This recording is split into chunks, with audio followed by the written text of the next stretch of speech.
오늘 은혜 받으실 말씀은 고린도후서 15장 17절 말씀입니다.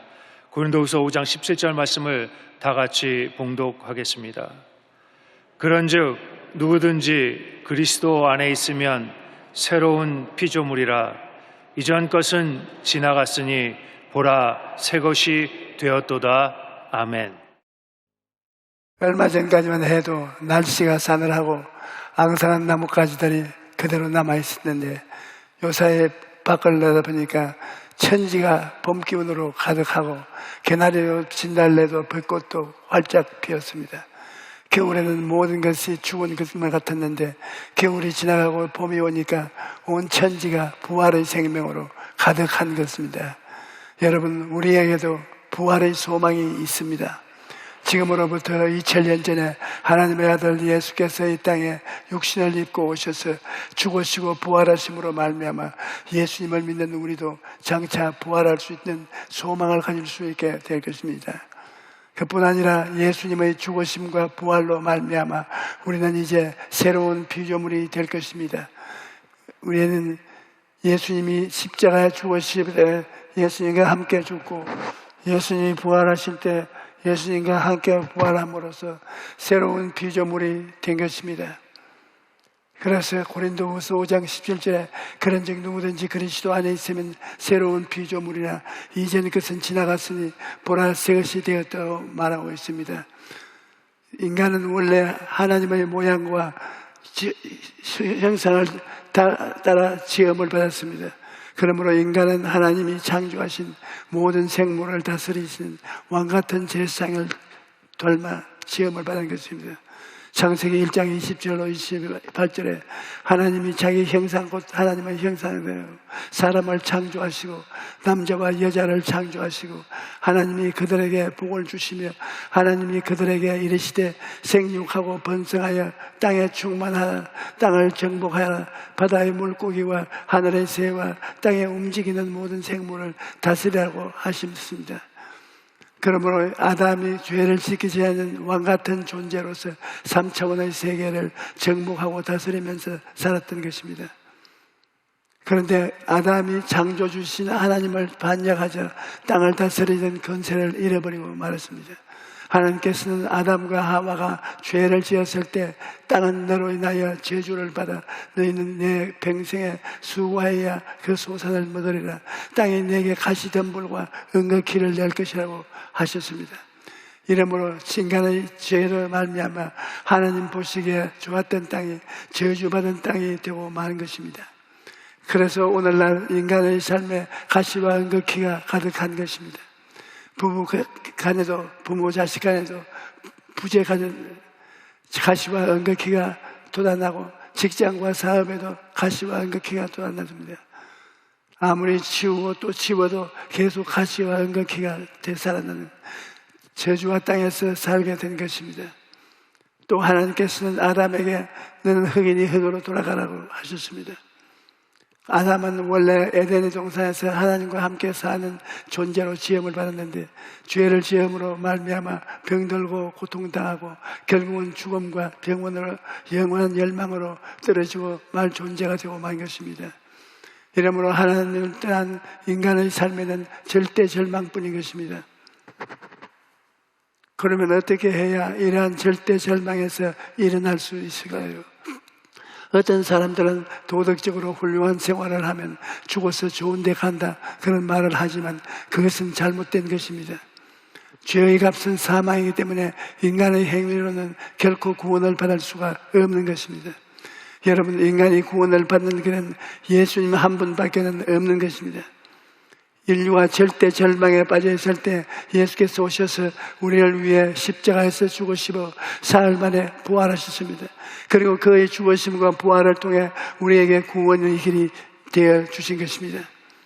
로마서 5장 18절에 그런즉 한 범죄로 많은 사람이 정죄에 이른 것 같이 한 의로운 행위로 말미암아 많은 사람이 의롭다 하심을 받고 생명에 이르느니라고 말씀하십니다.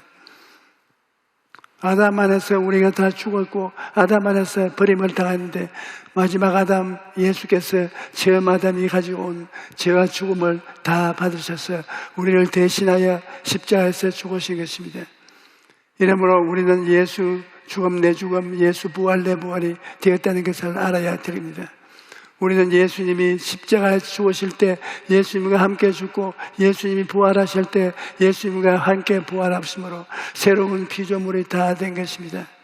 예수님께서 십자가에서 몸짓고 피를 흘려 우리의 죄를 다 청산하시기 때문에 그리스도 안에 들어오면 누구든지 새로운 피조물이 되는 것입니다.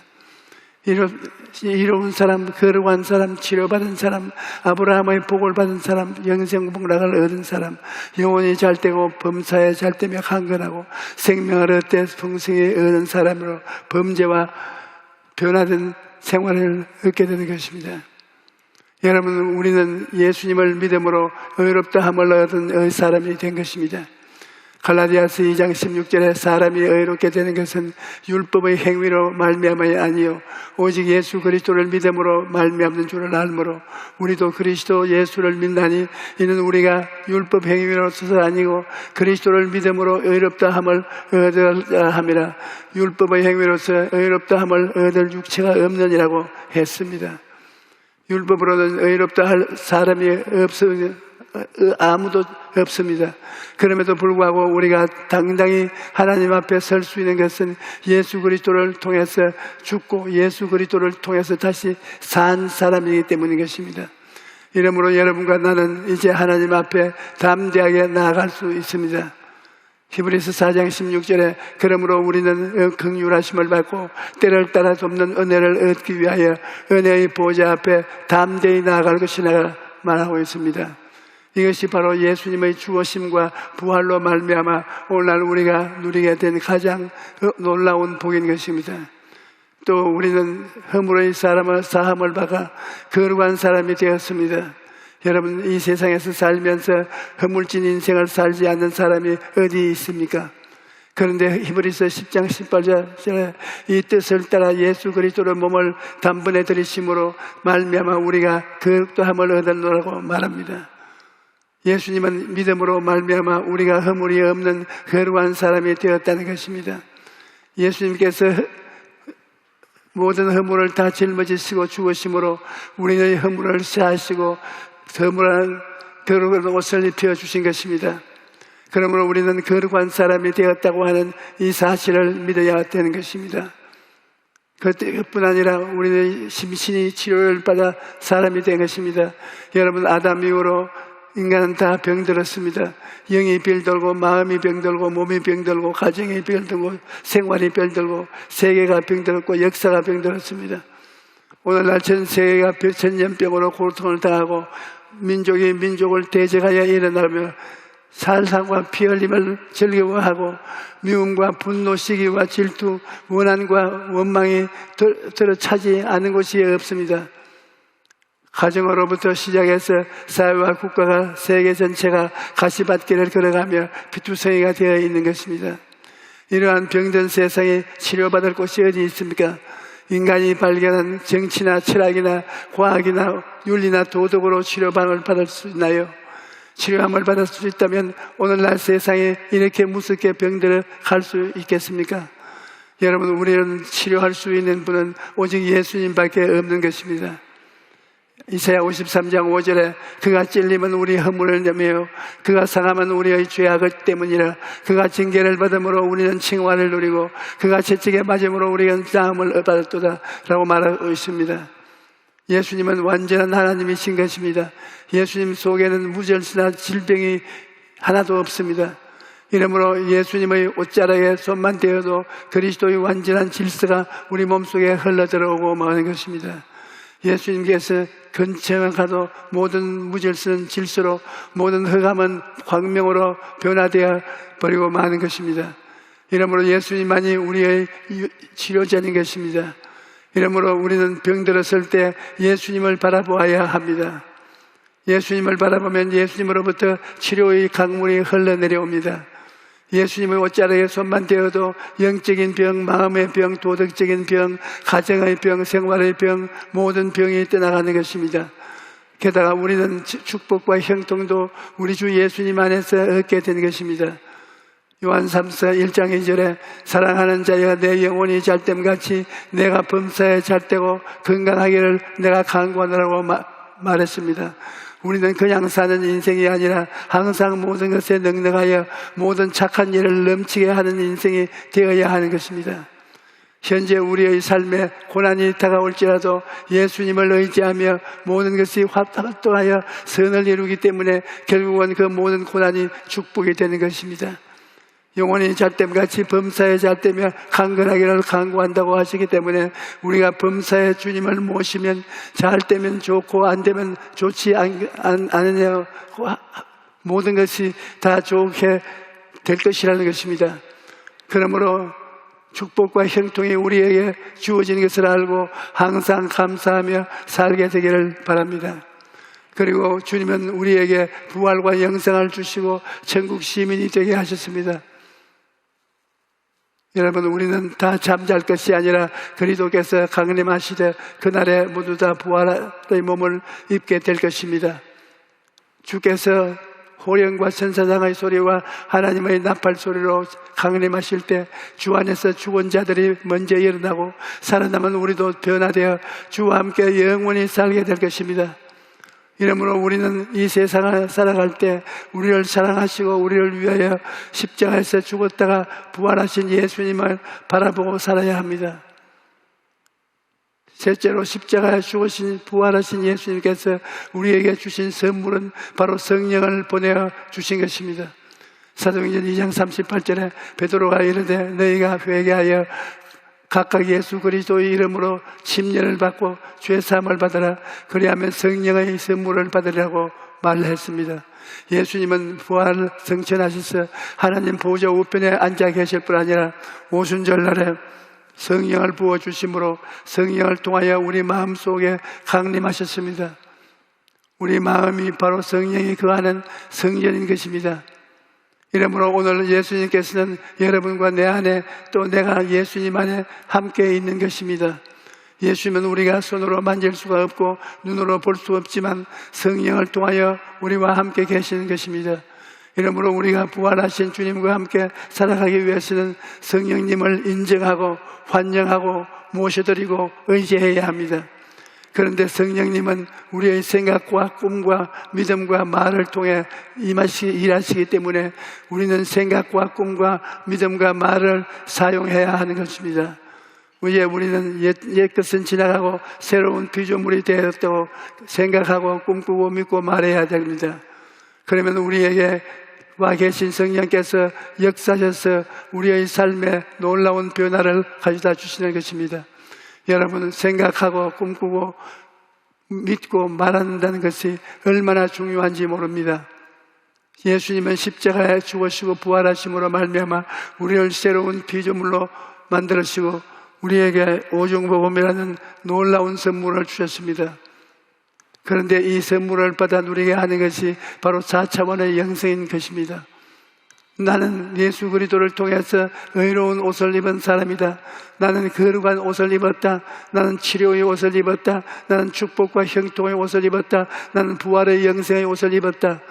이러한 것을 생각하고 꿈꾸고 믿고 입술의 말로서 고백하면 성령께서 여러분의 생활에 새로운 변화가 다가오도록 역사해 주시는 것입니다. 제가 대저동 천막교회에서 목회하다가 서대문으로 옮긴 지 4개월이 지났을 때 순복음 부흥관이 완공되었는데 그때 좌석이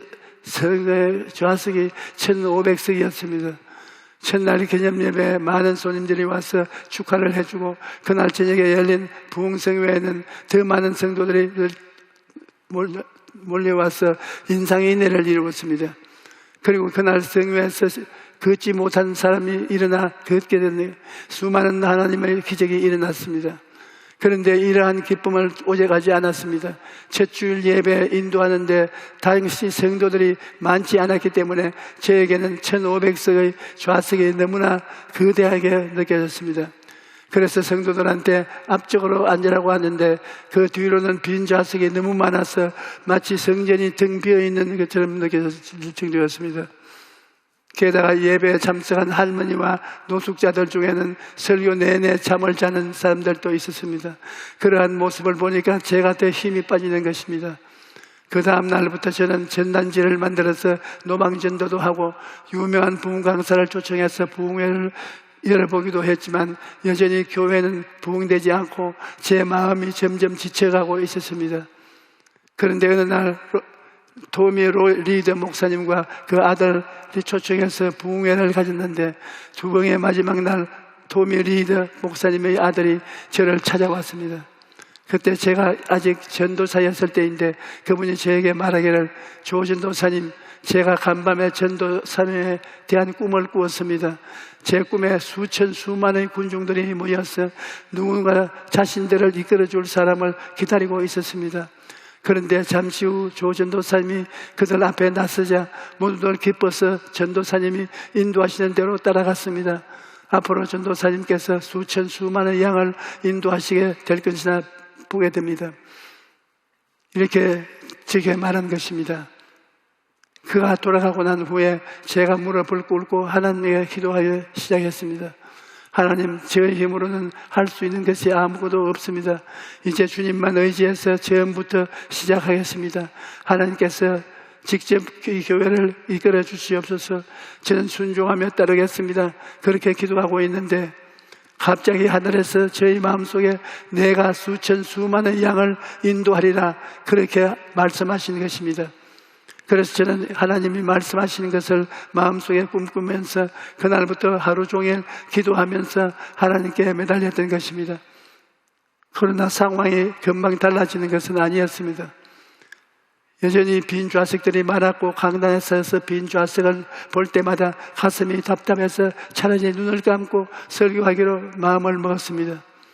하지만 그때는 저는 있는 것을 있는 것 같이 부르시는 하나님을 믿고 곧 성전을 가득 채울 성도들을 제 마음속에 그렸던 것입니다. 그리고 마음속으로 할렐루야, 오늘 이 성전을 가득 메운 성도 여러분을 환영합니다. 지금 너무 많은 분들이 오셔서 자리가 부족합니다. 불편하시더라도 양해하여 주시기 바랍니다. 그렇게 마음속으로 인사 말씀을 한 후에 온몸이 땀에 젖을 정도로 최선을 다하여 설교했습니다. 그러자 정말로 놀라운 일이 일어났습니다. 매주 20명에서 30명 이상의 새신자로 등록이 내려가더니 1년이 되기 전에 재적 조인이 2,000명을 넘어선 것입니다. 여러분, 우리가 믿는 하나님은 죽은 자를 살리시며 없는 것을 있는 것으로 부르시는 하나님이신 것입니다. 그러므로 하나님을 믿고 꿈을 가져야 하는 것입니다. 꿈을 가지고 없는 것을 있는 것 같이 바라보고 믿고 기도하면 하나님이 역사하셔서 그 믿은 대로 이루어 주시는 것입니다. 그 다음으로 입술의 말이 중요한 것입니다.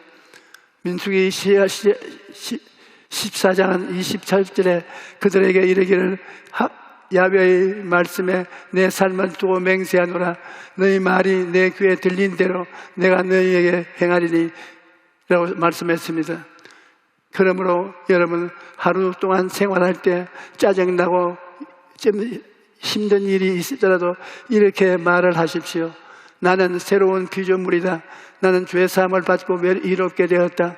나는 치료를 받고 건강하다. 나는 아브라함의 복을 받고 형통함을 얻었다. 이것을 자꾸 말하십시오. 말이라는 것은 속에 있을 때는 내가 컨트롤을 합니다. 그러나 일단 입 밖으로 나오면 그 말이 여러분의 삶을 다스리는 것입니다. 그래서 결국 여러분이 말한 대로 되는 것입니다.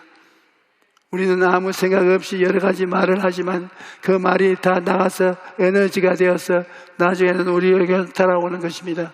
그러므로 우리는 말을 조심해야 되는 것입니다. 여러분, 예수님께서 부활하시기 때문에 우리는 희망찬 미래를 꿈꿀 수 있습니다. 생각을 통하여, 꿈을 통하여, 믿음을 통하여, 말을 통하여 우리는 새로운 내일을 앙망할 수가 있는 것입니다. 여러분은 이제 옛사람이 아닙니다. 이제는 새로운 피조물로서 하나님의 은총과 축복 속에 사는 사람이 되었을 것입니다. 깨달아 알아야 되는 것입니다. 그리고 그렇게 된 모습을 바라보십시오. 여러분 자신이 변화된 축복받은 모습을 마음속에 사진을 찍어서 걸어놓고 바라보십시오. 그리고 그것을 믿고 나는 이렇게 되었다고 말하십시오. 그러면 하나님께서 역사하셔서 여러분의 삶이 날마다 새로워질 것입니다. 할렐루야. 오늘 이 시간에 성령이 여러분 속에 계십니다.